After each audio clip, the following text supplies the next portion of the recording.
Ce programme vous est offert par Netskin.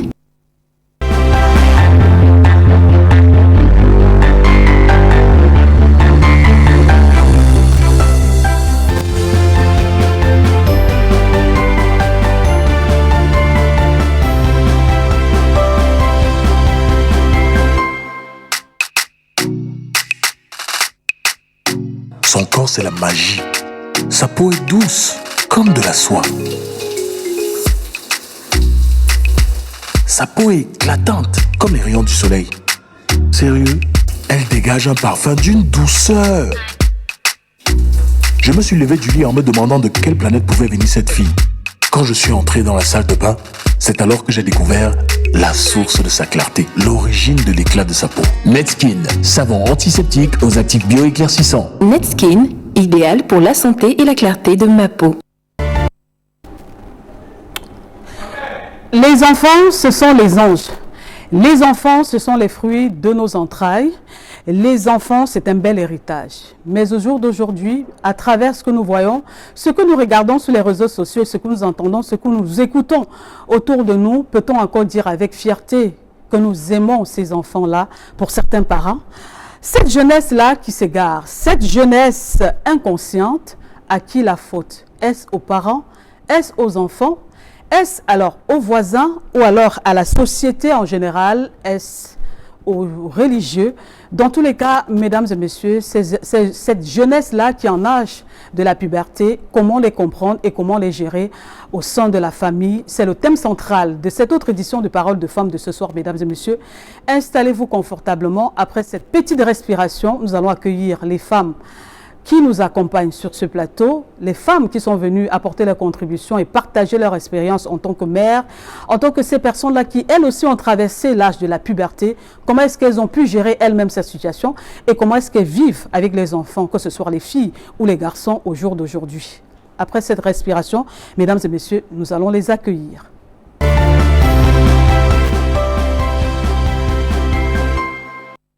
Elles, ce sont des femmes. Ce sont des mères, ce sont des épouses qui vivent au quotidien avec ces enfants qui ont eu déjà l'âge de la puberté. Et pour certains, c'est à partir de 12 ans, d'autres 10 ans. Il y en a qui arrivent tôt ou tard. Dans tous les cas, comment est-ce qu'elle gère cette situation? Est-ce facile? Avec le concours de qui? Sur qui s'appuie-t-elle pour pouvoir gérer la puberté de ces enfants-là? Est-ce un phénomène naturel ou alors une surprise pour les parents? Dans tous les cas, on est en plateau avec ces trois belles et charmantes dames qui sont venus encourager les autres femmes, les autres parents, les enfants qui nous regardent ce soir en direct sur Equinox Télévision. C'est Paroles de Femmes et nous allons donner la parole tout de suite et maintenant à Madame Menkwande. Voilà, j'y arrive finalement. Madame Menkwande Christelle, bonsoir et bienvenue. Bonsoir Esther. Elle va bien, Madame Menkwande? Très bien, par la grâce de Dieu. D'accord. Alors, Madame Menkwande Christelle, elle vit à Bonapriso. Elle est mère de 2 enfants. Donc, une fille et un garçon. L'aîné a 14 ans et le dernier, pour l'instant, parce que d'autres enfants peuvent arriver, le dernier pour l'instant a 6 ans. C'est bien cela, Madame Menkwande? C'est ça, Madame. D'accord, ok. À côté d'elle, vous avez la dame en jaune.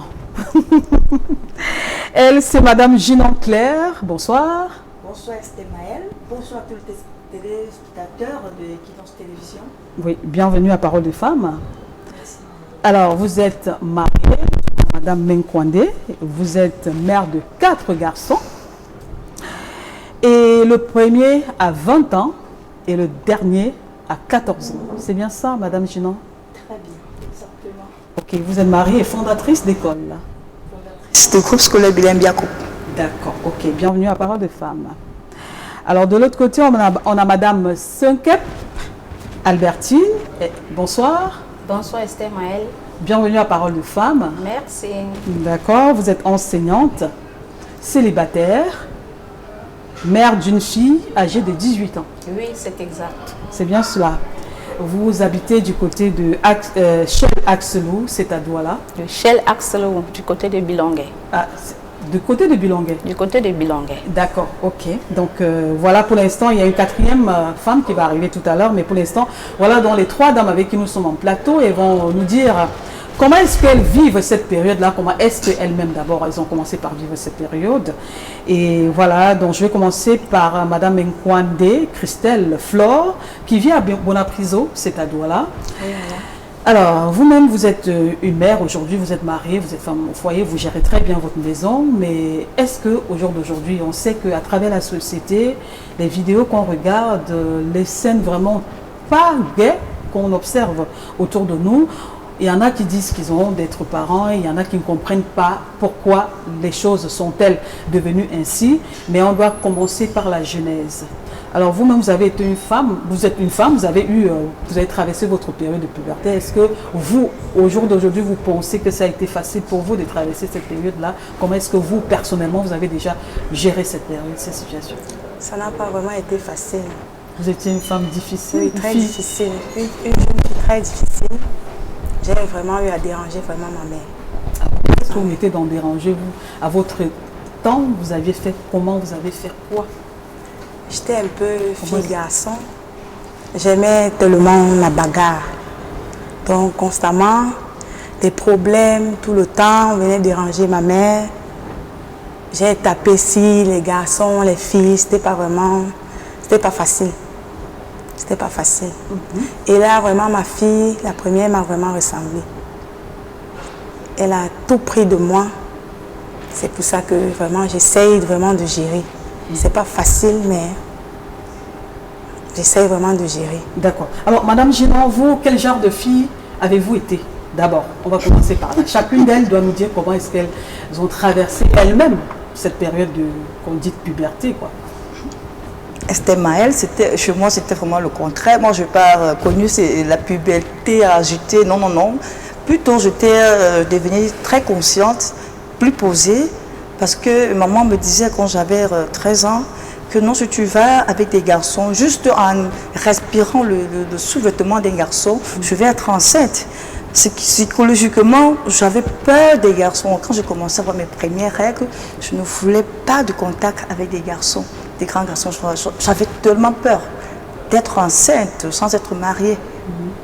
C'était comme c'est ça. Je n'ai pas connu ce que je vois aujourd'hui à travers mes enfants. Je n'ai pas connu ça. Oui, parce que très tôt, maman avait dit si tu essayes un peu. Je suis allée très vite en mariage. Très vite en mariage, c'est-à-dire qu'elle a 12 ans. Oh non, non, non, non. 18 ans. À 18 ans. Oui. On comprend pourquoi au jour d'aujourd'hui, vous avez un garçon qui a 20 ans. Parce qu'il y en a qui se demandent, mais celle-là, est-ce qu'elle-même a déjà 20 ans pour avoir un garçon de 20 ans? Exactement. Donc, on comprend maintenant. Alors, Madame Sekep, comment est-ce que vous avez vécu votre période de transition de l'adolescence à l'adulte, ce qu'on appelle beaucoup plus puberté? Cette période, Esther Maël, je l'ai passée aux côtés de ma nourrice, qui m'a vraiment beaucoup aidée parce qu'elle était une femme dure de caractère. Dure, pas dans le sens négatif du terme, non, mais parce qu'elle veillait à ce que toutes les consignes qu'elle donnait soient respectées. Et alors, il n'y avait pas d'échappatoire. Si elle avait dit 18h, c'est 18h. Si elle avait dit pas de sortie sans permission, c'est pas de sortie sans permission. Sur les déviances de nos jours, je n'ai pas connu. Par la grâce de Dieu, parce que j'ai eu quelqu'un qui a essayé de canaliser cette période-là.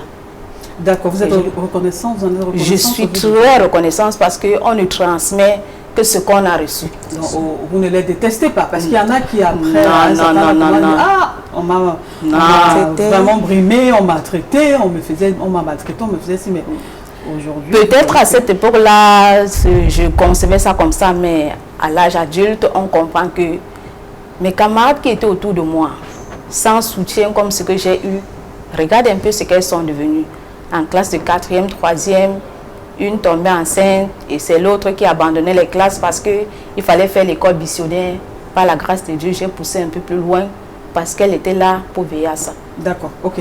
Ça, c'est ce qui concernait un peu votre adolescence, la période de puberté. Maintenant, au jour d'aujourd'hui, vous savez, avec l'avènement des réseaux sociaux, on en voit de tout vraiment de toutes les couleurs, de tous les mauvais goûts sur les réseaux sociaux, mais nous allons tenter de dégager les responsabilités des actes que nous voyons poser nos enfants au jour d'aujourd'hui. On va commencer par la responsabilité parentale. Vous êtes des parents, vous êtes des mères au foyer, des femmes au foyer, vous avez la responsabilité de vous occuper de ces enfants qui n'ont pas demandé en aide, mais que vous avez pris à un moment donné une décision d'en avoir. Alors, je vais commencer par Madame Menkwande. Comment est-ce que vous vivez cette période-là? Vous avez une fille de 14 ans. En tant que parent, maintenant, on nous parle, on nous dit qu'on doit s'occuper, les parents ont la responsabilité de s'occuper, c'est-à-dire d'éduquer, d'encadrer, de protéger leur progéniture. Est-ce que la puberté, je vais commencer par là, l'âge de la puberté est une surprise pour les parents? Au jour d'aujourd'hui, ce n'est plus une surprise. Parce que, je vais prendre l'exemple sur ma fille. Elle a 14 ans. Elle a vu ses premières règles à 13 ans, donc l'année passée. Bon, quand elle a commencé à saigner, je l'ai mise par terre, je l'ai expliqué que voilà, aujourd'hui, tu es devenue une femme. Mais vous avez découvert ça ou bien elle vous a dit, maman, je vois des choses que je ne... Elle a dit, maman, il y a du sang qui coule et tout. Bon, je l'ai mise par terre, on a eu à bavarder. J'ai dit que bon, voilà, tu es une femme.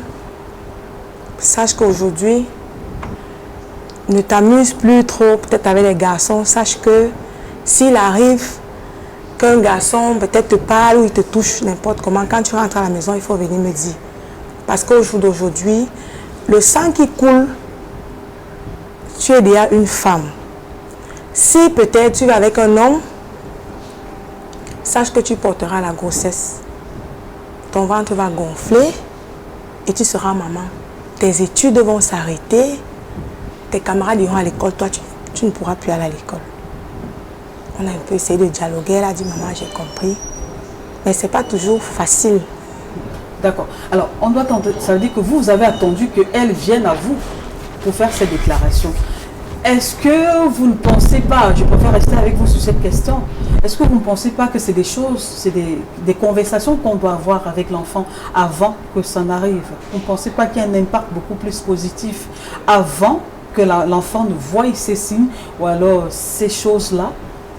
Pourquoi est-ce que vous avez choisi d'attendre que l'enfant vienne elle-même? Est-ce que, comme on dit en Afrique, parce que vous avez honte d'ouvrir le débat avec les enfants? Non, c'est pas que j'ai eu honte, non, non. Parce que bon, je suis une commerçante, je travaille beaucoup. Réellement dit, je n'ai pas vraiment beaucoup de temps et c'est une faute pour nous les parents.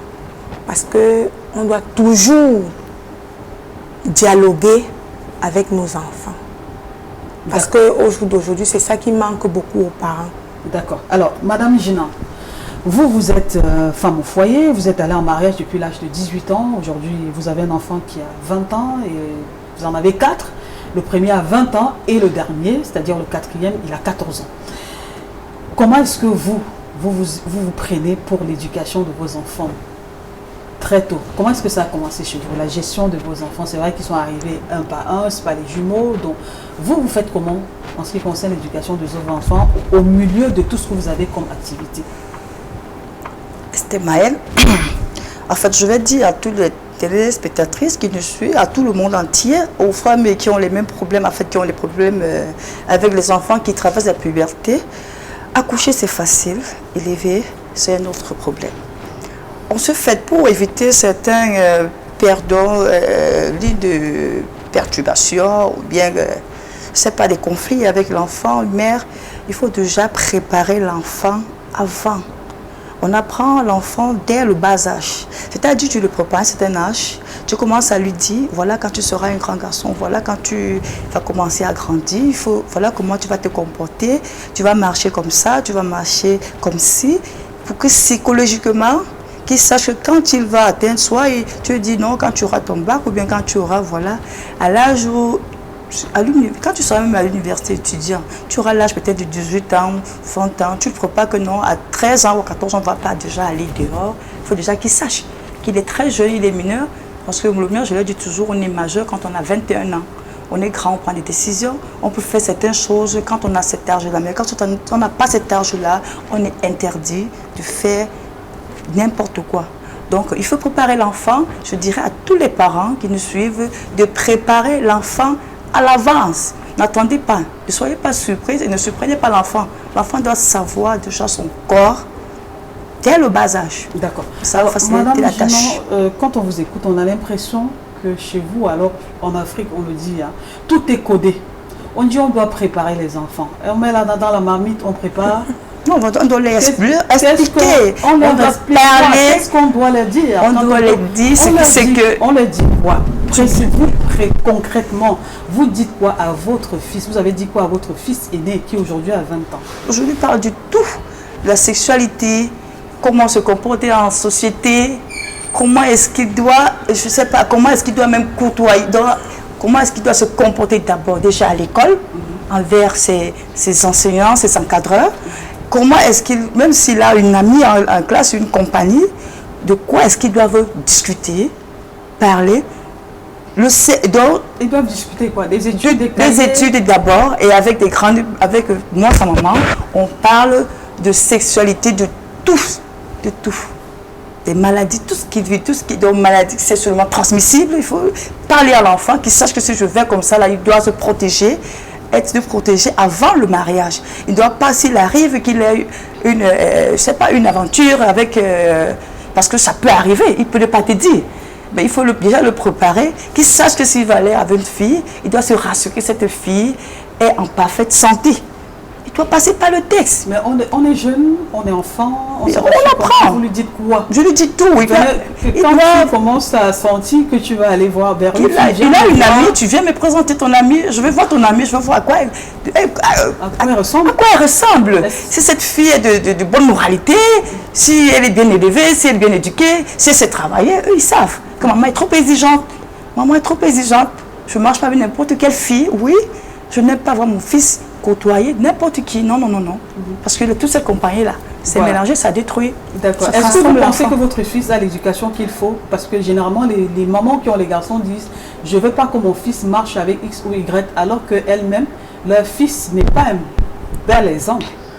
Vous pensez que votre fils, l'éducation que vous lui avez donnée... Je pense que, bon, il a, en fait, sur 80, il a au moins 70%. 70, parce qu'on ne peut pas dire que l'enfant est parfait, parce qu'il a aussi des petits défauts, mais qui n'ont pas à traire, je ne sais pas, ces défauts, je les rejette parce que l'essentiel, il me le prouve. Est-ce que ce n'est pas la bouche de la maman de l'enfant? Non, jamais. Moi, je pense que c'est la bouche de la maman. Non. D'accord. Je suis éducatrice, donc très stricte, s'il te plaît, parce que les garçons, il faut chausser. Hein. J'ai les garçons, je n'ai pas des filles.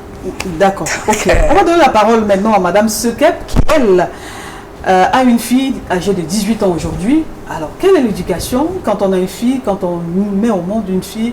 Ça doit commencer, on dit souvent, ça commence dès le berceau. Vous, comment vous prenez par rapport à l'éducation de votre fille? Esther Maëlle, l'éducation de la fille est un peu beaucoup plus complexe. Parce que les filles n'aiment pas les consignes. Les filles observent et imitent. C'est la différence entre l'enfant fille et l'enfant garçon. Elles copient beaucoup. Les filles copient beaucoup. Tellement. Elles copient quoi? Elles copient tout ce qu'elles voient autour d'elles. La façon de manger? Non, la façon de se comporter. Si la maman elle-même se met avec n'importe quel homme, ou bien si maman sort le samedi et rentre peut-être le lundi, l'enfant sait que voilà un modèle. Alors, parce que je sais que les enfants filles aiment avoir des modèles, j'ai essayé avec la mienne de lui présenter un modèle qui est sa nièce. Alors, elle a essayé depuis l'âge de 7 ans, 8 ans, à se familiariser avec la vie de sa nièce, qu'elle a beaucoup aimé et apprécié. Du coup, sa nièce aime s'habiller comme ceci.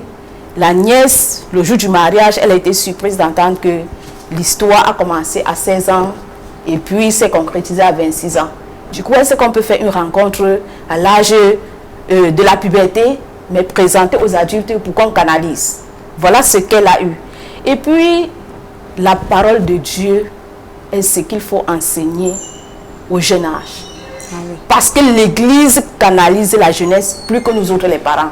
Si nous ne pouvons pas compter sur l'Église, alors nous ne pouvons pas avoir le résultat escompté. Voilà. Alors il faut moraliser l'enfant, que l'enfant reconnaisse ce qu'il y a comme faute dans son acte. Parce que si l'enfant n'est pas conscientisé, ces enfants-là peuvent faire du n'importe quoi sans s'en rendre compte qu'ils sont sur la mauvaise voie. Alors, vous dites que vous avez qualifié, vous avez pris pour modèle sa nièce. Pourquoi pas vous-même, sa maman? Pourquoi le choix de la nièce Pourquoi le choix de la nièce? Parce que j'avais vu qu'il y avait déjà une attraction, une alchimie. C'était comme si les deux s'entendaient déjà beaucoup. Voilà pourquoi j'ai... Et cette autre nièce, son histoire, c'est moi qui l'ai canalisée. Je suis la tante, à l'âge de 16 ans. Elle m'a présenté, maman, voilà tel. Il me dit si.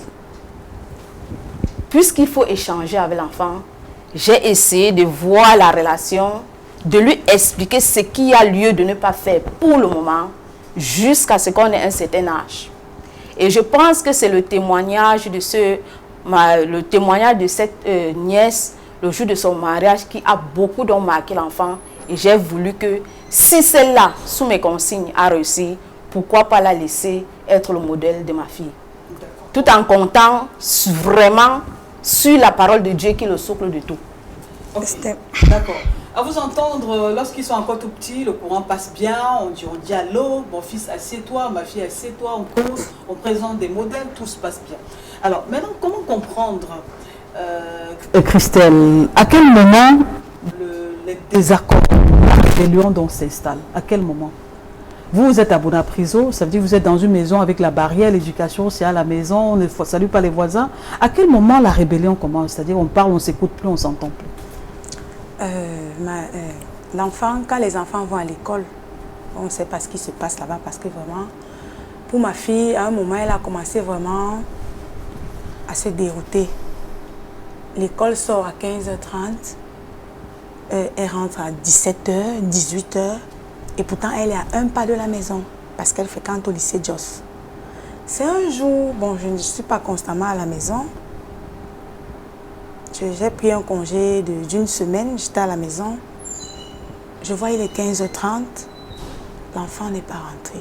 Je commence à m'inquiéter, il est 18h. Je vois madame s'amène, je pose la question. Tu sors d'où? Elle était sale, elle a passé le temps à jouer. C'était vraiment désagréable. C'était vraiment désagréable. Donc vraiment, dans les milieux scolaires, c'est vraiment pas facile. Mais on cherche comment à savoir pourquoi l'enfant rentre tard. Elle vous dit quoi quand vous entrez en communication avec elle? Elle vous répond quoi? Elle dit qu'elle était en train de jouer au ballon avec ses camarades de classe. C'était un jeu extra, c'est-à-dire aux heures... Mais je n'ai pas pu digérer. Qu'est-ce que vous faites en ce moment? Je l'ai battu correctement et bien. Oh non! Est-ce qu'on tape sur les enfants? Non, parfois il le faut. Et depuis ce jour, elle n'est plus jamais rentrée à plus de 16 heures de l'école. Vous avez bastonné avec quoi? Avec la main, les coups de poing, avec les enfants qui comprennent la chicotte, tu comprends quand tu les parles. Il y a les enfants, l'homme noir comprend souvent la chicotte. Mais il y en a qui comprennent quand dès que tu grondes, ils se plient. Il y en a que la chicotte, ça marche. Alors vous avez bastonné, c'est avec quoi? Avec le courant, avec un fouet, avec un bâton. Correctement et bien. Vous bastonnez l'enfant correctement et bien. Ok, d'accord. Et le papa, il lui dit quoi, le papa? Non, le papa, il n'est pas là. Il ne vit pas ici au pays. D'accord. Il est à l'extérieur. Donc, vous avez la responsabilité de gérer la vie. Et vous dites que depuis que vous l'avez fait, elle a changé d'attitude. Elle a changé d'attitude. Ok, d'accord. Madame Ginan-Claire, vous, à quel moment la rébellion s'installe? Vous ne vous entendez plus, vous ne comprenez plus avec votre garçon? Oh. Ah, c'était un niveau d'études quand, en fait, quand il a commencé à aller à l'université. Et puis bon, et il y a aussi un autre facteur, tu vois l'enfant commence à grandir, son corps commence à se transformer. Tu vois comment l'enfant, toi-même tu vois ton enfant, comment il se transforme déjà, il est déjà énorme. Tu vois ses attitudes à la maison. Je sens que mais ce monsieur-ci, franchement, surtout quand il est peut-être, il a un esprit développé. C'est-à-dire, par exemple, un jeune enfant qui sait faire un peu des bricoles, c'est-à-dire quand il touche à ses petits, quand tu vois il touche à ses petits 5 francs. Tu vois comment il devient, il s'enorgueillit, il commence à dire que ben, maman, ce que tu me donnes là, ça ne me sert plus à rien. Ton argent là, c'est petit. Hein? Je pense que je vais rester, parce qu'avant, quand il était petit, tu vois, il va balayer, il va laver le sol, il va ranger. Maman, je n'ai plus là, je ne suis plus là pour faire les petits travaux là, ça ne m'apporte rien. Hein? Moi, je préfère aller faire mes petits jobs là. Quand je vais faire mes jobs là, en 5 minutes, 30 minutes, le temps de balayer ton sol, j'ai déjà touché peut-être mes 20 000, mes 15 000. Donc, maman, tu vois que ça ne me sert plus à rien, tous tes petits machins là. Donc, je t'ai pas envoyé à coucher avec les garçons, et donc, assume-toi ta responsabilité. Mais imagine. Et vous dites quoi? L'enfant là grandi, ne parle déjà n'importe quoi. C'est ce que vous dites? Comment je me prends? Je pique des crises. J'ai dit que, mais en bas, le monsieur a grandi. Le monsieur cherchait déjà les femmes. Tu as les femmes, parce que si tu me parles, tu ignores que tu t'amènes, c'est moi qui t'ai mis au monde. C'est moi qui t'ai éduqué. Si tu es ce que tu es, c'est moi qui t'ai transformé. Même si tu es intelligent, parfois il me dit, maman, va là-bas, tu n'as pas fait la belle longue étude. Donc, il a dit que, maman, tu penses que pour avoir peut-être une licence, parce qu'il a dit que, maman, tu penses que je fais comment pour avoir la licence de cet âge-ci, hein? Donc, il ne faut pas en vouloir à Dieu, hein? Parce qu'il y en a à mon âge qui n'ont même pas cela, qui sont plus que moi. Que si tu me veux, parfois il sort et il ne te dit même pas la rue. Quand tu commences à gronder, monsieur se prend la tête là, alors il va même le lendemain, il repart sans me te dire là où il va. Mais il rentre quand même, il ne doit pas dehors. D'accord. Et vous percevez ça comment? Parce que voilà l'enfant. Je dis, le prénom de votre fils c'est? Mon fils, il s'appelle l'aîné ou quoi? Oui, l'aîné. L'aîné s'appelle Jules Féric. Voilà. Alors, voilà le petit Jules Féric, qui hier, je parlais, il était docile, il m'écoutait. Aujourd'hui, il ne m'écoute plus. Vous portez le choc, comme on dit au quartier. Bien sûr, bien sûr. Ouais. Moi, je suis maman qui m'appelle maman, mère, donc, il met Android, c'est-à-dire je chausse. Je fais sport, je travaille les muscles. Parce pour les enfants. Franchement, oui. Si tu n'as pas les muscles, tu peux élever les garçons. Parce que là, à ça, parce qu'il faut qu'ils... Moi, je leur dis, hein, avant de d'aller chercher vos histoires dehors, là, il faut que votre femme, avant d'entrer chez moi, sache qui est votre maman. Donc, sache à quel genre de belle maison à faire. Je dis que vos histoires de maintenant qui se passent dehors, là, où la mère ou les jeunes filles s'en foutent, la fille vient prendre ton garçon, elle ne sait pas comment tu as souffert sur lui pendant longtemps. Après, je ne sais pas, elle le prend catégoriquement, il s'en fout de toi, il ne te gère même plus. Pourtant, tu as longtemps souffert, il dit, monsieur, attention, je souffre sur toi. Hein. Et quand je souffre sur toi, c'est pour que toi aussi, tu dois veiller sur tes cadets qui sont derrière. D'accord, c'est pas que tu vas vous prenez les dispositions dès maintenant. Je prends les dispositions dès que j'ai commencé avec eux, parce que c'est pas facile. Même étant petit, les garçons, tu fais avoir la force, parce qu'ils font des jeux brutaux, ils sont forts. Si tu n'es pas forte, tu vas craquer. Tu vas dire, ouais, l'enfant, m'a dépassé. Non. L'enfant ne doit jamais dépasser le parent. Quand tu passes au plan B, ça ne marche pas, tu passes au plan C. Tu dois avoir les plans A, B, C, D. Parce qu'il ne faut pas... Tu utilises cette méthode, ça ne marche pas. Tu utilises comme, par exemple, je sais que mon enfant, il n'aime pas trop qu'on le crie dessus. Hein? Je lui dis donc, après toi, je dois te crier. Si tu ne changes pas, Dieu m'a donné la force de te crier dessus. Je te crierai dessus, que ce soit en plein chose, même que ce soit avec tes amis.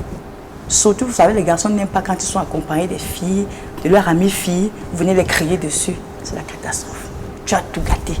Et comme ça que maman est naturellement sauvage. Oui, il sait que maman est sauvage et brute. Ce qui fait que, donc c'est-à-dire, il a essayé, il a commencé, il a vu que ça ne marchait pas. Parce que je n'ai pas baissé les bras.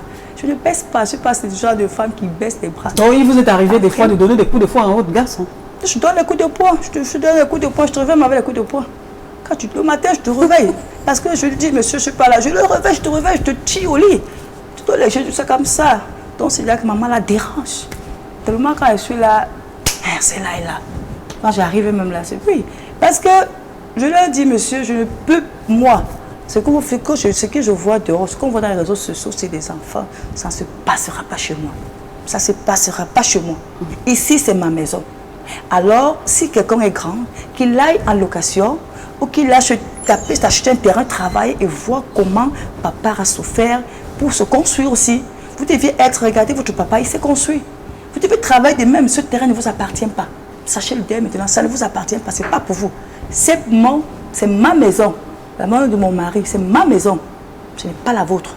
Vous devez apprendre vos leçons, vous devez aller à l'école, apprendre et travailler pour être l'exemple de votre papa. Vous ne devez pas rester compter, papa à la maison va rester là, faire le gros dos, devenir délinquant parce qu'on sait que papa est là, maman, il y a l'école, il y a cela. Non, non, non, non, je suis désolée, monsieur, chacun doit avoir. Je lui dis souvent ça, il se fâche même. Il dit, allez même dire à sa grand-mère, mais maman me dit de quitter, d'aller louer, je suis grand. Je dis, oui, je le dis à haute et légible voix. Monsieur, tant que vous êtes là, parce que ça concerne même tes frères. Si tu es grand, si tu vois que tu es grand, alors tu cherches ta route. C'est naturel. Si est-ce que ce discours-là passe, Madame Ginon? Est-ce que l'enfant en face est réceptif? Ça passe. Est-ce que vous n'avez pas le sentiment que l'enfant n'écoute pas quand vous exercez? C'est une forme de violence, quand même, sur les enfants. Non, après, donner des coups de poing à un enfant, tirer sur le lit, est-ce que vous ne pensez pas que c'est une forme de violence? Les enfants n'aiment pas ça. Ils n'aiment pas ça. Parce que quand tu utilises ça, c'est pas que tu utilises ça toute la vie. Qu'est-ce que tu fais en tant que mère? Il y a le moment où il doit savoir que non, maman est au dernier niveau. Parfois, tu baisses la garde. Parce que les garçons, c'est quoi? Violence, douceur. Si tu n'es pas doux, tu n'es pas douce aussi avec lui, il sera pas aussi doux avec sa femme. Donc, ce qui fait, j'utilise toutes les méthodes. Je ne peux pas seulement la violence, non. Parfois aussi, il parle, j'écoute. Je m'assois, je lui dis parfois, et puis il faut toujours élever, donc c'est-à-dire il faut apprendre la foi aux enfants. Ce que disait ma soeur tout à l'heure, le thème église qu'elle a employé là. Oui. L'église, il y a beaucoup d'églises. D'accord, on va arriver sur le plan religieux aussi. Donc pour vous, il faut exercer la pression quand il faut, et être douce, tendre quand il le faut. Exactement. Ok, alors on va continuer avec celle qui a une fille âgée de 18 ans sur ce plateau. À quel moment donc on ne s'entend plus? Parce que votre fille, elle a 18 ans, et à quel moment le discours ne passe plus? Ou alors jusqu'au jour d'aujourd'hui, ça passe toujours entre votre fille et vous? Pour le moment, ça passe, mais à un moment, j'ai dû beaucoup travailler pour ne pas vivre ce que mes soeurs vivent au quotidien dans les réseaux sociaux. Pourquoi? Parce que en tant qu'enseignante, je suis au primaire et elle est au secondaire. À l'âge de 14 ans, elle était au second cycle. Et elle voyait tout ce que les jeunes filles de 18 ans, 19 ans, parce que par rapport à la classe qu'elle faisait, elle n'avait que les camarades de classe qui avaient des cas d'âge de 5, 6 ans. Alors les filles de 19 ans, 20 ans, 21 ans, voilà, ne viennent pas faire les commentaires de cahiers de chimie. Oui. Dans les lycées et collèges, voilà ce qui se passe. Tout part de l'environnement a un très grand impact sur l'éducation de ces jeunes adolescents. Lorsqu'elle revient, la petite fille de 14 ans qui est sortie le matin ne revient pas avec le même esprit d'enfant le soir après avoir entendu les commentaires de ses camarades de classe de 17 ans, 18 ans qui disent samedi, nous sommes allés en matinée, voici ce qui s'est passé, le garçon là, il m'a déjà filé 5 000. Et puis quand elle arrive, tu lui as donné 500 le matin, tu veux une différence de 250. Voilà un point déjà qu'elle n'arrive pas à comprendre que mais tout à l'heure ma camarade avait même 5000. Moi, me donne 500 le matin, on veut même que je donne le reliquat. Et ça commence à causer des points de divergence. Elle n'arrive pas à comprendre, de frustration, elle n'arrive pas à comprendre pourquoi elle aussi elle fait première. Même si elle est petite c'est quoi? Première, c'est première. Pourquoi est-ce qu'elle doit avoir 250 pendant que ses camarades ont les plaquettes de chocolat données par d'autres? Et puis surtout, elle ne comprend pas pourquoi. Oui, elle ne comprend pas pourquoi ses camarades de classe ne font que la taxer de bébé. Il va nous acheter à manger là en bas. Ils ne veulent pas prendre les escaliers. On trouve que bon, parce que tu es mineur, c'est toi qui dois faire les courses de la classe. Et parfois, quand elle refuse, on lui propose 100 francs. L'enfant à qui tu veux qu'elle passe une journée avec 250 francs, fait des commissions dans une salle de classe et peut rentrer là 1000 francs. Vous pensez que vos 250 comparé aux 1000 francs que ses camarades de classe lui ont donné pour faire un aller-retour deuxième niveau, elle commence un peu à vous mépriser. Et il faut fouiller dans les documents des adolescents. C'est quand vous fouillez, vous savez que l'enfant, si elle est censée ne pas avoir 500, vous trouvez 2000. Que ce qu'elle devait vous cacher pour 48 heures, vous ouvrez le débat et elle vous explique d'où sortent les 2000. D'accord, vous parlez de la fouille, ce qui est une bonne chose. Oui. Mais est-ce que vous pensez que les parents, vous qui sont occupés aujourd'hui, qui vont à leurs occupations, qui reviennent à la maison fatigués, ont le temps de faire ça? Madame, le parent qui veut se reposer au 3e âge devrait. Vous allez m'excuser de vous dire cela. Lors d'une réunion des parents d'élèves à l'école, il y a un monsieur qui a dit aux autres: lorsque l'enfant sait que tu fouilles, tu peux fouiller une fois le mois. Mais parce que l'enfant sait qu'on peut passer. alors il y a des choses qu'il ne peut pas laisser traîner. Il essaye d'être un peu droit. Et lorsqu'on fouille régulièrement, on trouve des choses et on arrange à temps. Vous laissez un adolescent en une semaine, même s'il était droit, sans surveillance, sans regard, sans observation, vous pouvez perdre un enfant qui n'était pas sur la mauvaise voie. D'accord, ok. Alors, merci Madame Sekep. Alors, je me retourne encore vers Christelle. Christelle, on assiste, il est difficile d'être parent aujourd'hui. Ça dit que si on se refait rien que ce que nous regardons sur les réseaux sociaux, il y en a qui n'ont même plus envie de faire des enfants parce qu'ils ont peur. Que va devenir mon enfant? Que va devenir ma progéniture après cela? Vous savez, le phénomène des réseaux sociaux aujourd'hui, on voit tout. Les porte-monnaies magiques, on voit des sectes, on voit l'homosexualité, on voit des vidéos de toutes sortes. Alors vous, en tant que parent, au jour d'aujourd'hui, quand vous regardez ça, qu'est-ce que vous dites à votre enfant? Tout d'abord, c'est le dialogue. Il faut dialoguer avec son enfant. Parce que quel type de dialogue avec... Vous dialoguez quand vous voyez des vidéos comme ça arriver, et parfois c'est même dans l'établissement de votre enfant. Quand ça arrive, vous dites quoi? Vous prenez la vidéo, vous montrez à votre enfant, vous lui dites il faut éviter ça. Qu'est-ce que vous faites? Par exemple, il y a aujourd'hui, avant il n'y avait pas les télés, c'était un peu compliqué. Mais au jour d'aujourd'hui, par exemple, il y a Novelas. Vous pouvez être au salon en train de visionner, et puis voilà, une série passe, ils commencent à s'embrasser, ils font l'amour. Tu ne vas pas demander à l'enfant d'arrêter, de changer de chaîne. Non.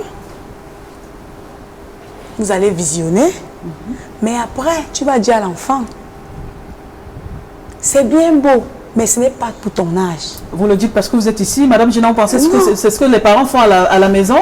Pensez quand on regarde un feuilleton, ça passe? Esther Maë, je suis surprise d'entendre que c'est une parente qui regarde télénovelas avec, puisque sous les films, c'est bien précisé régulièrement, interdit au moins de 10 ans.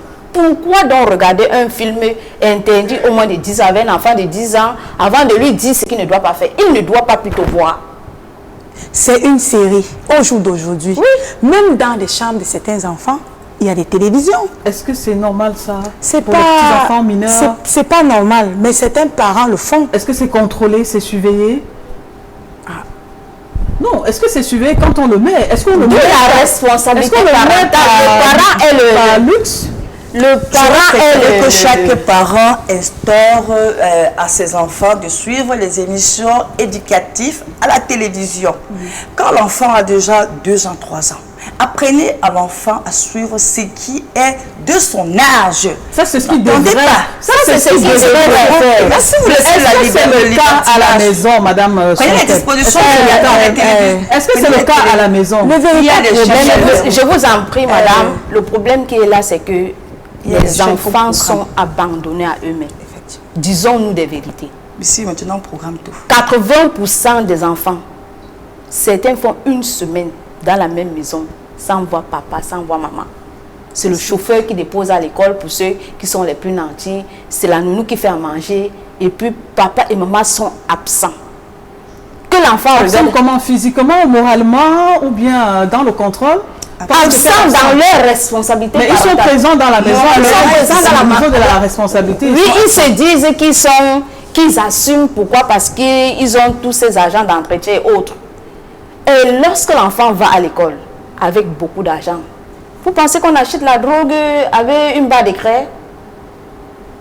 Le phénomène, c'est sous l'effet de la drogue surtout que les jeunes filles arrivent à vivre ce que nous voyons. Aucune jeune fille consciente ne présente facilement sa nudité. Par expérience, je suis une femme. C'est dire donc que si ces parents laissent les enfants regarder les films, ils ont d'abord le cerveau qui a déjà mis en marche, le corps doit essayer de faire ce que les yeux ont vu. Et alors là, lorsque le parent est absent, il y a de l'argent. Il y a les dealers dans les lycées qui servent donc cela aux enfants et le reste suit. D'accord, ok. La chance que nous avons sur ce plateau ce soir, mesdames et messieurs, c'est que nous avons deux enseignantes sur le plateau. Elles vont essayer de nous dire comment ça se passe, comment on retrouve même déjà ce que vous dites, la drogue dans les établissements. Vous, à votre niveau, comment est-ce que vous gérez? Est-ce que c'est d'une part la faute aux encadreurs, la faute aux parents, la faute aux élèves? Comment est-ce que ça se passe, la gestion de ces choses-là et l'impact maintenant sur le comportement de nos enfants? Peut-on avoir une génération consciente dans les années à venir?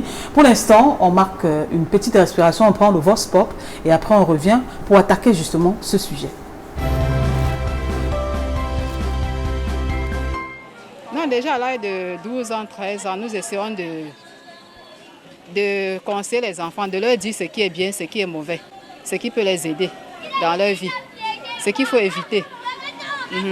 Comment s'entretenir avec ses amis, que ce soit fille, que ce soit garçon, avec sa relation. Oui, les enfants qui habitent chez moi et qui ont l'âge de la puberté, moi je leur demande de s'habiller correctement et de nettoyer bien leur chambre, d'éviter des mauvais milieux. Nous les ramenons toujours en leur parlant au fil des jours, en les conseillant. On essaie toujours à leur parler de ce qui est nécessaire, de tirer leur attention par rapport à ce qui est mauvais dehors. Là. Vous savez que le dehors, s'il y a trop de changements, trop de détournements même. D'éviter aussi trop d'amis, trop de mauvais amis. À l'âge de puberté, le parent doit beaucoup contrôler les gestes de l'enfant, puisque quand tu accouches l'enfant, l'enfant grandit avec toi. Tu vois tous les mouvements, les gestes de l'enfant. Pour un certain âge, même le parent, tu constates que l'enfant se cache, il te cache derrière certaines choses. En allant se laver, il se cache. En sortant dans la chambre, il attache le pan. Oh, ce n'est pas ce que... Avant, il sortait avec le caleçon. Vous voyez que maintenant, en sortant, il se cache. Là, maintenant, toi, le parent, tu dois appeler l'enfant, tu vas causer avec l'enfant comme ton ami. Puisque là, si tu cherches à gronder l'enfant, c'est tout gâté. Bon, tu cherches maintenant à causer avec l'enfant comme c'était ton ami. Tu causais, dis bon voilà, si tu fais ça, ça doit être bien. Si tu fais ça, ça ne doit pas être bien. L'âge que tu as atteint, maintenant tu es déjà un grand. Donc si tu fais comme ça doit donner comme ça. Tu fais comme ça doit donner comme ça. Tu l'essayes plutôt de le conseiller que de le gronder. Pour gérer les enfants en période de puberté, il faut juste les contrôler. Leur donner beaucoup de conseils. Essayer de partager un peu de tout avec eux. Je constate quand l'enfant a déjà atteint l'âge de la puberté, quand l'enfant peut déjà cacher sa nudité. Parce que moi, je constate, à l'époque, nous avons observé les comportements de nos grands frères, de nos grandes sœurs. À 15 ans, 16 ans, elles se lavaient dans la pluie, donc on n'avait pas honte. Mais de nos jours, lorsque tu vois un petit enfant, peut-être de 5 ans ou de 10 ans, elle commence déjà à voir les petits seins qui poussent là, tu vas constater que l'enfant déjà va te cacher, toi, c'est vraiment sa nudité. Elle va attacher la serviette. Et lorsque tu entres dans la chambre, l'enfant couvre directement sa nudité. Quand je constate cela, moi je commence à prendre l'enfant comme ma camarade intime. Je ne prends plus l'enfant comme mon enfant qui est avec 10 ans ou qui est avec 5 ans. Je commence à prendre l'enfant comme ma camarade intime. Je l'appelle dans la chambre, je la conseille, je dis que l'enfant, qu'est-ce que tu as besoin? Peut-être c'est mon comportement qui te déplaît, qui n'est pas bien. Donc l'enfant, quand tu amènes l'enfant comme ça, l'enfant va t'expliquer même les moindres détails de sa vie. Donc quand on constate déjà le comportement de l'enfant, ce qu'on doit faire, on doit ramener l'enfant vers nous. On doit beaucoup plus dialoguer avec l'enfant. Parce que c'est le dialogue qui ramène l'enfant, qui amène l'enfant à comprendre la vie. Et si l'enfant ne comprend pas, si l'enfant est scolarisé, tu pars parfois par l'encadreur, disons même son professeur titulaire, tu fais pas de ça, le professeur titulaire, déjà un enseignant, il peut connaître les stratégies aussi mieux que le parent pour essayer de le ramener. Gérer un enfant déjà en phase de puberté, ce n'est pas chose aisée. Parce que, premièrement, quand tu es avec un enfant déjà à la maison, il faut l'observer. L'observer, c'est quoi? C'est ses faits et gestes. Quand tu commences à regarder l'enfant qui, en allant se laver, il va se couvrir peut-être, il va te voir, elle va te voir et elle se cache, ça veut dire qu'elle a déjà atteint un âge qu'il faut déjà la montrer comment elle peut nettoyer ses sous-vêtements. Il faut déjà la conseiller par rapport à certains systèmes de vie, hygiène de vie. La faire comprendre ce que c'est déjà l'homme, ainsi de suite. Mais cette phase-là se passe souvent, très souvent avec la maman. Oui, ça doit se passer très souvent avec la maman. Ça veut dire que la maman doit entrer en relation. Oui, en relation avec sa fille. C'est très important. Parce que tout compte fait, la maman sait comment gérer cette période. Parce que nous-mêmes, qui sommes les hommes, ce n'est pas toujours facile parce qu'on ne reste pas à la maison. Mais je dis, c'est la maman qui est très mieux placée pour gérer cette période-là. Même lorsqu'il s'agit du garçon Non, le garçon, il est bien vrai. Même la maman peut gérer, mais en ce temps-là aussi, il faut que toi, le parent, parce que n'importe comment, tu sais comment tu as traversé cette étape-là. Donc, il va falloir relayer au garçon. Oui. Donc, c'est vice-versa. Ce n'est pas pour dire que l'homme ne peut pas dire à la fillette, à la petite fille. L'homme peut aussi dire à la petite fille.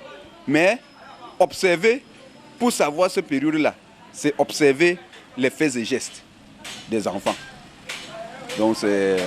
En fait, nous constatons qu'un enfant est en phase pubertaire par son comportement le plus souvent à la maison. Et pour aider cet enfant à cet âge, dans cette tranche d'âge, on doit conseiller, on doit amener l'enfant à dialoguer, le considérer comme un ami, le plus important, parce que si on emploie la violence, ça ne peut pas marcher. Beaucoup vont plutôt adopter la délinquance juvénile. J'ai un enfant sur la main en phase de puberté. Si c'est une fille, moi je lui prends comme ma copine. Même si c'est le garçon, c'est mon ami. Ça veut dire ceci, causer avec l'enfant, prends l'enfant comme ton ami. Lui dire des choses qui se passent dans le monde, ne pas brutaliser cet enfant. Prendre cet enfant en main, doucement.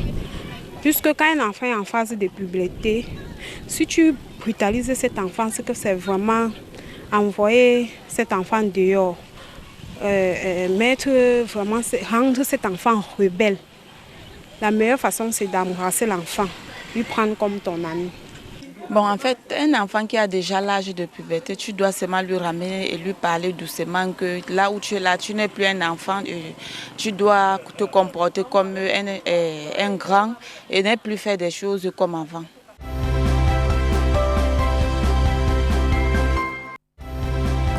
Voilà, elle nous a rejoint sur ce plateau. On va d'abord dire merci à toutes les personnes qui se sont prononcées par rapport à ce thème de ce mardi, la période pubertaire, comment gérer nos enfants. Donc merci à vous, très chers téléspectateurs. Elle nous a rejoint, elle c'est Rosie. Rosie, bonsoir. Bonsoir madame. Alors Rosie, elle est mère de 2 enfants. Oui madame. Oui, donc... une de 2 ans.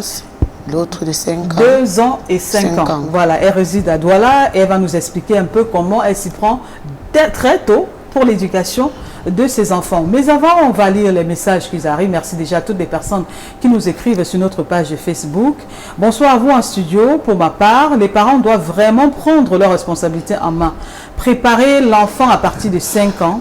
Car les enfants copient ceux qu'ils voient dans les séries. Le sujet est très important. Aïcha depuis Bertois, merci. Il faut conseiller l'enfant de temps en temps. Junior Foncam depuis Toquet. Bonsoir. La responsabilité revient toujours aux parents car plusieurs évitent de parler de ça avec leurs enfants. Tchana depuis Yaoundé. Bonsoir à vous en studio. De ma part, je pense que très bien canaliser la période de puberté dans sa vie, il faut très bien encadrer sous la toiture d'où l'on vit.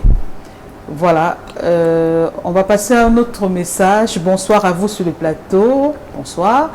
Pour ma part de réflexion sur le thème de ce soir, il faut converser avec ses enfants afin de les expliquer les futurs changements qu'ils ressentiront sur leur corps. Et il est vrai que pour nous en Afrique, ce genre de discussion est gênante, mais il le faut. Dans tous les cas, nous devons être des modèles pour eux. Il faut aussi être patient pendant la période de la puberté. L'éducation religieuse est également très importante. Pour résumer, nous parents devons être ouverts avec nos enfants, de beaucoup converser avec eux, contrôler les chaînes de télévision et les faire comprendre les réalités de la vie. Voilà, on va s'arrêter là en ce moment en ce qui concerne la lecture des messages, vous pouvez continuer, puisque l'émission est interactive, à envoyer vos messages via la page qui va s'inscrire au bas de votre petit écran. Alors, on revient à vous, Madame Sonkep. On parle de parler, de reparler avec les enfants. Vous pensez que les enfants qui sont têtus aujourd'hui, ceux qui font des vidéos, ceux qui agressent, ceux qui prennent la drogue, ceux qui escaladent des maisons, ceux qui se prostituent, les parents ne dialoguent pas avec eux? Madame Suceux, je vous dirais non, pas forcément. Voilà pourquoi nous avons, j'ai dit dès le départ, le socle doit être la parole de Dieu. Ce que l'homme ne peut faire, Dieu le fait. Alors je pense que je suis chrétienne catholique et tout être humain, tout chrétien, tout baptisé a droit à un conseil spirituel. Certains enfants peuvent se comporter comme ça, rien que parce qu'il y a un manque d'affection. Par moments, c'est des malentendus, l'enfant se sent mal aimé. J'ai eu à gérer des cas avec mes collègues où c'est lorsqu'on met l'enfant au centre qu'il dit « Maman, j'ai compris que tu aimais mon grand frère plus que moi, voilà pourquoi j'ai commencé à me rebeller. » L'enfant part de la maison, pourquoi? Parce qu'il s'est dit, comme nous sommes trois, et je suis peut-être la fille, et maman n'a que le seul garçon, il est choyé, et ça peut être un prétexte. Ce n'est pas un manque de dialogue forcément. Voilà pourquoi il faut essayer de canaliser. Donc on peut dialoguer avec les enfants et ils sont toujours têtus. Oui, oui, oui. Oui. Parce qu'on néglige en fait. Madame, je n'en pensais qu'on ne dialogue pas suffisamment avec les enfants qu'on dit rebelles aujourd'hui et très délinquants. Vous pensez? Pas toujours, hein, parce qu'il y en a qui dialoguent, père, qui ne trouvent pas, enfin qui dialoguent et qui se découragent, ce qui n'est pas normal, parce qu'il ne faut pas perdre, il faut vraiment, quand tu es parent, ça veut dire que tu as un cœur de Saint-Pierre. C'est-à-dire tu es prêt à tout. Alors, il y en a qui disent aussi que tel père, tel fils. Et que ça peut être génétique et que ça peut être de père à l'enfant, de père en fils, de mère en fille. Donc, ça veut dire que si vous avez été délinquante dans votre jeunesse, forcément, vous allez avoir des enfants délinquants. Pas toujours, pas toujours. On n'a pas les prunes. Esther Maël, je vous arrête à ce niveau pour vous dire le pouvoir de la parole. Nous, les mamans, nous prononçons souvent les paroles comme si ça devait s'envoler comme les bouts de papier. Une fois qu'une maman est blessée par son enfant pendant qu'il est en période d'adolescence et pubère, alors puisque la maman a dit, tu auras des enfants qui vont te faire 4 fois ce que tu m'as fait. Donc c'est une malédiction. Les parents maudissent les enfants sans savoir. Effectivement, les parents arrivent à perpétrer des comportements comme ça par leurs paroles sur leur progéniture sans savoir. D'accord. Voilà pourquoi j'ai dit Elle semble ne pas être d'accord. Parce que ce que ma maman, s'il fallait ça, c'est que je dirais, madame, même vous maudissez votre enfant. Ne me dites pas que vous n'avez jamais dit des mots déplacés à votre enfant. Surtout une fille. Parce que je sache les filles que je connais aujourd'hui. Parce que tu sais que toute personne n'aime pas se porter son sosie. Parce que moi, je crie beaucoup, je ne peux pas supporter celui qui crie aussi beaucoup. C'est naturel d'abord. Donc, ce qui fait que ce que tu... Parce que moi, je prends l'exemple sur moi-même. Maman me disait, toi là, quand je l'énervais, elle me dit, toi, tu vas souffrir. Tu vas souffrir plus que moi. Je riais, ce qu'elle me disait, je riais, parce que je disais ce que je faisais. Elle me disait, et ça me rebellait. Et ça m'a beaucoup aidé. Parce qu'à chaque fois qu'elle me disait, je vais souffrir, je disais, ok. Je disais à ma mère que je ne vais jamais souffrir comme toi. Jamais. Parce que ça me faisait devenir alors une fille. C'est ça qui m'a fait être une femme caractérielle. C'est-à-dire, décisive, c'est-à-dire, j'ai dit, je vais atteindre cet objectif. Je vais me marier à tel âge. Je vais faire des enfants dans mon foyer. Je ne vais jamais faire d'enfants hors foyer. J'ai pris des dispositions pour cela. Et pour cela, j'étais concentrée dans mes études et dans mes débrouillardises. Parce que maman, tout le temps, elle faisait que... Parce que quand elle voyait un peu habillée, j'étais toujours le genre des petites filles propres. Parce qu'elle croyait que je connaissais déjà l'homme. Je riais souvent parce qu'elle me disait que toi, avec tes fesses là, tu tournes déjà là. C'est sûr que les garçons, machin, tout ça, elle m'a mangé des paroles déplacées. Mais pour moi, j'étais foutaise, c'est-à-dire, ça me rendait plutôt rebelle et puis j'étais plutôt. Donc, c'est-à-dire, c'était pour moi un défi. Et de nature, c'est un défi, mais je voudrais qu'on reconnaisse en tant que mère, en tant que parent, nous devons faire l'effort de contrôler les paroles que nous adressons à nos enfants. Très bien, on a compris. Alors, on va écouter Rosie.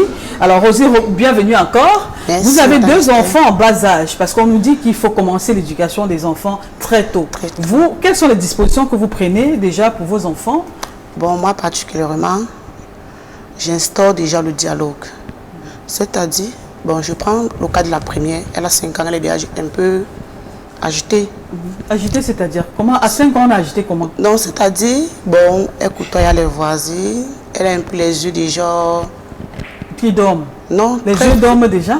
À 5 ans? Oui. Elle est turbulente, c'est son Elle est âge. turbulente. Elle fait son âge. Oui. À 5 ans, l'enfant est un peu agité. Bon, je cause avec l'enfant. Qu'est-ce que on vous cause en ami. Quand l'enfant a 5 ans, on cause quoi? On dit quoi à l'enfant quand elle a 5 ans? On essaye, bon, moi particulièrement, on essaye d'abord de jouer. On joue comme copine, en amitié. Vous jouez à quoi? Les billes, les potions, à cache-cache? À cache-cache souvent. Puisque moi je veux que l'enfant reste de mon côté. J'attire l'enfant vers moi pour qu'elle ne soit pas trop stressée en me voyant. Donc j'ouvre déjà ça. Je crée déjà ça en elle. Bon.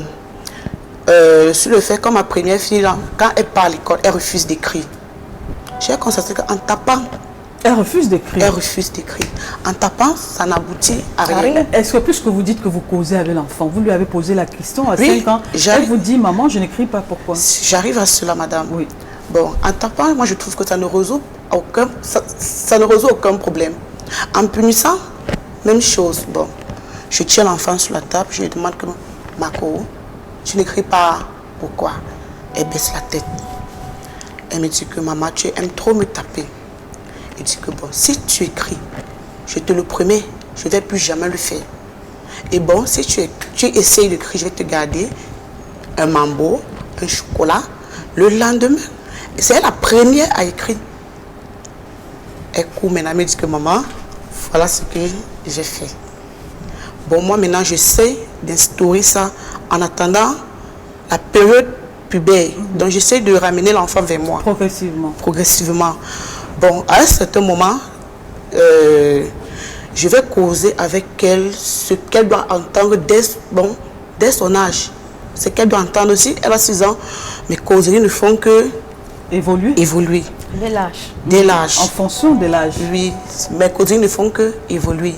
Bon, à 5 ans, nous sommes encore plus basés sur l'école et comment faire sa toilette.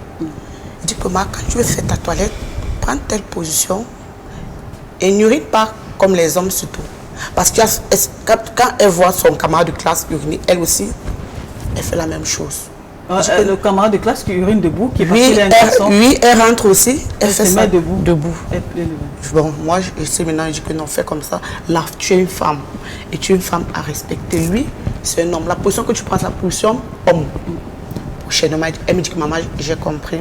Prochainement, elle essaie d'améliorer. Jusqu'aujourd'hui, le mois bon.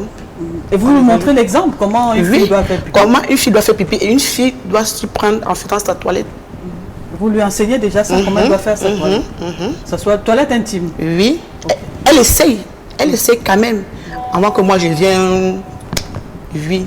Bon, c'est un peu ça. Oui, c'est le genre de causerie que vous avez déjà avec votre fille, ce qui est très important.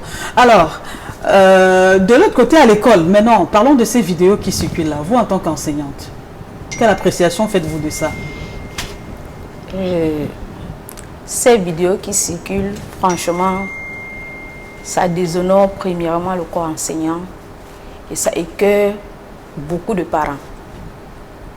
Aucun parent ne souhaiterait faire la une négativement. Mais alors, hélas, et les responsabilités sont partagées. Le système éducatif aussi a ses faiblesses. Les parents, avec le niveau de vie qui est devenu très difficile, les deux parents sortent et les enfants se retrouvent beaucoup plus abandonnés à eux-mêmes.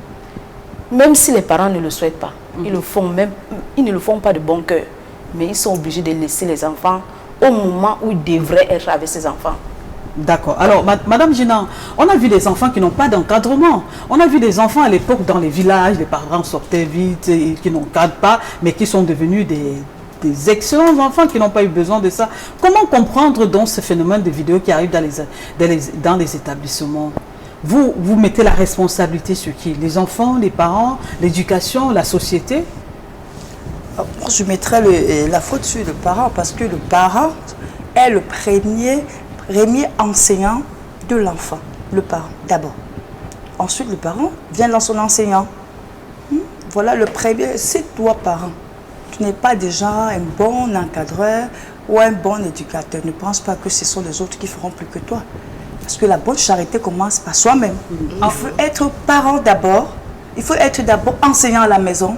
C'est-à-dire, même si tu es quoi que ce soit, aie un peu du temps pour ton enfant. Même si c'est une fois par semaine. Que l'enfant sache que le lundi, je travaille avec papa ou je travaille avec maman. Le mardi, donc, tu dois prendre du temps, même si tu rentres à minuit. Tu dois avoir les jours où tu ne sors pas. Ce jour, c'est pour ton enfant. D'accord. Et vous, donc, selon vous, les enfants qui commettent ce genre de forfait au jour d'aujourd'hui sur les réseaux sociaux, c'est les enfants avec qui on ne dialogue pas, c'est les enfants que les parents n'ont aucune attention, c'est les enfants qui sont abandonnés avec eux-mêmes. Parfois, ce sont des enfants abandonnés, mais parfois, ce sont des enfants même de maison, c'est-à-dire où les parents ne sont même pas au courant. Parfois, on va te surprendre, toi le parent, tu es en train de marcher, tu surprends ton enfant sur les réseaux sociaux, tu es beau, tu ne sais même pas par comment cela a commencé. Mais je dis, tout ça vient des matériels aujourd'hui qu'on donne à l'enfant. Les nouvelles technologies, on donne le téléphone à l'enfant avant l'âge. Quand vous donnez le téléphone à un enfant de 6e, de cours moins 1, vous lui achetez un Android, vous lui achetez la plaquette, c'est pour qu'il fasse quoi à cet âge-là? Le phénomène de suivisme. Est-ce que ça vous fait froid au dos, vous qui avez des enfants encore à l'école, en bas âge?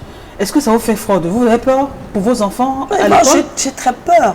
Moi, ça me fait chaud au cœur parce que si ça ne dépendait que de moi, vraiment, je prierais les responsables des réseaux sociaux de souvent trier la qualité d'image qui peut filer sur des réseaux. Et puis, j'exhorte tout le monde entier que chacun, avant de prendre son téléphone et balancer une image, qu'il réfléchit 100 000 fois avant de balancer.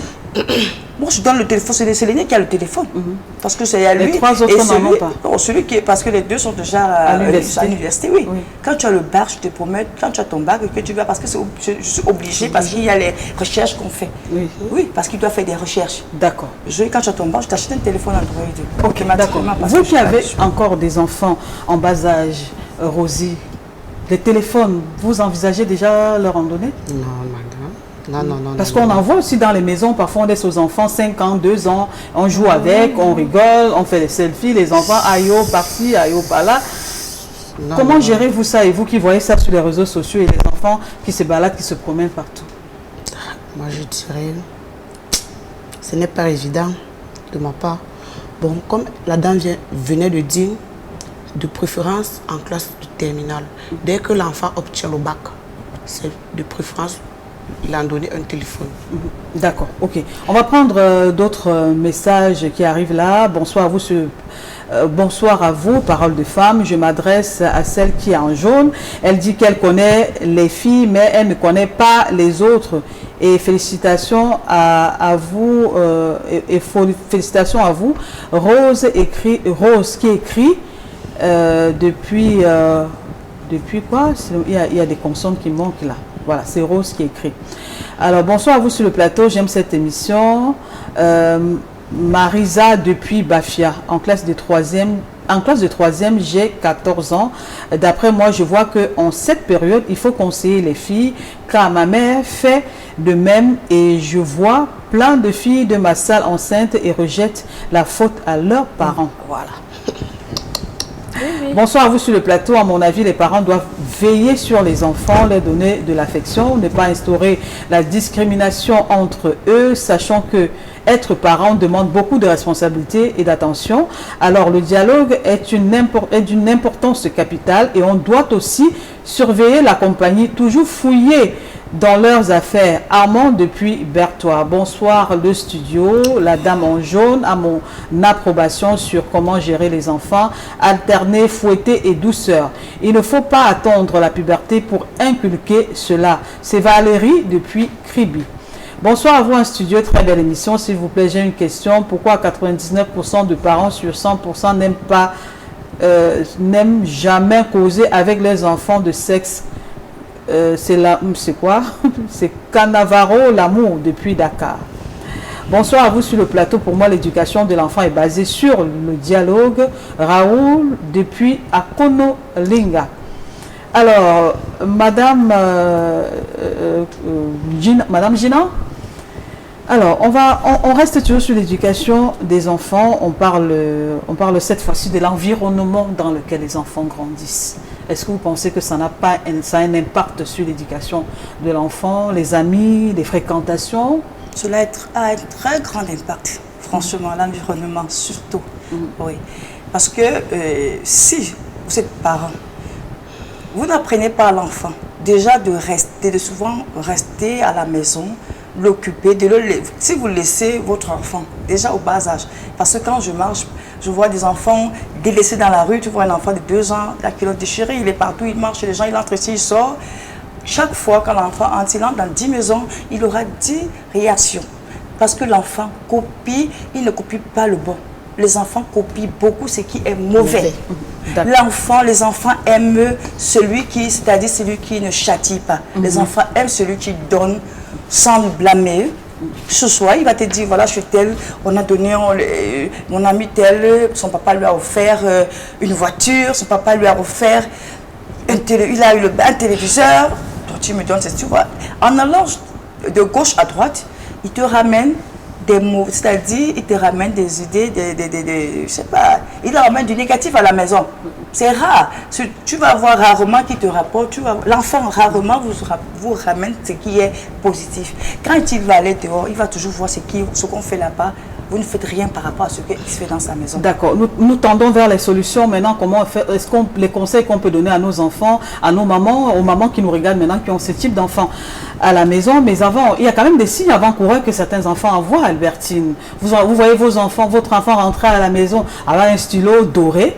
Vous ne dites rien. Vous voyez l'enfant revenir le lendemain avec un téléphone portable. Vous ne dites rien, vous regardez. Vous regardez l'enfant venir avec même des cadeaux, des chaussures, des robes, des surprises parties. On a fait ceci.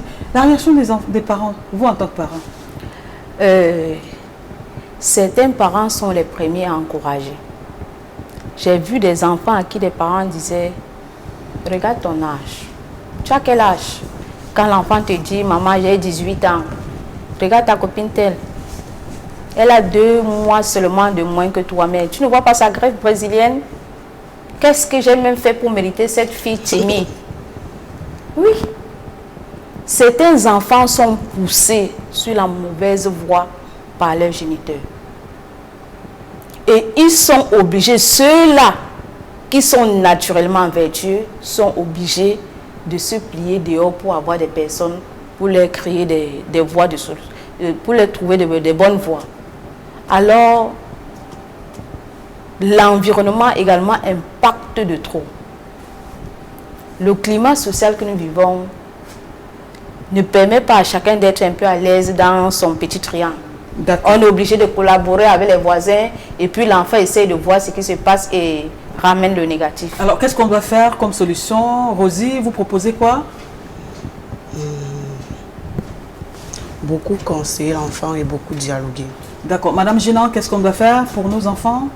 Franchement, je vais prier les parents de vraiment doubler de vigilance et de ne pas laisser assez d'opportunités, de liberté aux enfants. Toujours chercher à occuper les enfants. Si vous occupez votre enfant, il prendra l'habitude d'être toujours actif en train de vouloir faire quelque chose au lieu de vadouiller partout. Alors, d'accord. Alors, Albertine, vous pensez que c'est le diable qui est davantage descendu du ciel et que nous vivons les derniers jours, comme disent certains religieux, et qu'on doit beaucoup prier pour la délivrance de nos enfants dans les établissements et dans la société? Moi, je ne pense pas. Qu'est-ce qu'on doit faire? Penser ainsi, c'est refuser les responsabilités qui sont partagées entre les éducateurs, les parents, la société et tout le reste. Moi, je proposerais donc que chacun à son niveau essaie de jouer son rôle, que dans les milieux scolaires, qu'il y ait beaucoup plus de sanctions, pas l'influence du titre, qu'un enseignant ne soit pas blâmé parce qu'il a puni l'enfant peut-être d'une autorité, ce qui va le pousser à se décourager et ne plus punir, que les parents acceptent eux-mêmes de laisser un jour de semaine du marché pour rester assumer les enfants et qu'on soit regardant les uns les autres, que les voisins s'entraident. D'accord, ok. Merci beaucoup Albertine Sekep. C'est avec ces quelques mots, mesdames et messieurs, que nous allons mettre la clé sous le paillasson de cette autre édition de Paroles de Femmes. Les enfants, c'est un bel héritage. Les enfants, ce sont nos amours. À des moments où ça peut arriver qu'on n'arrive plus à s'entendre, mais ça ne veut pas dire que tout a foutu le camp. Les parents doivent reprendre courage. Beaucoup prier pour ceux qui croient en Dieu et mettre la confiance à ces enfants et des fois les rassurer qu'ils sont là pour les protéger, pour les encourager. Si ce n'est pas bon aujourd'hui, peut-être demain, ce sera meilleur. Alors, on va simplement vous remercier toutes les personnes qui ont envoyé des messages par SMS. C'était leur façon de contribuer à ce programme. Vous qui nous avez suivis, merci à vous de nous regarder. Et on va remercier toute la grande équipe conduite par Warren Zede à la réalisation, Dalastiana, Théophile Tchunke, Zéphérin Gondi. On va dire merci à Lodou Poney, merci à Marlise, merci à toutes ces personnes qui ont été avec nous. Merci à Innocent Abega. Portez-vous bien. On se retrouve le mardi prochain avec un autre thème. Merci à vous, très chères dames, et bon retour chez vous. Continuez à encadrer vos enfants avec l'amour et la protection divine. Au revoir et à mardi prochain. Ce programme vous est offert par Netskin.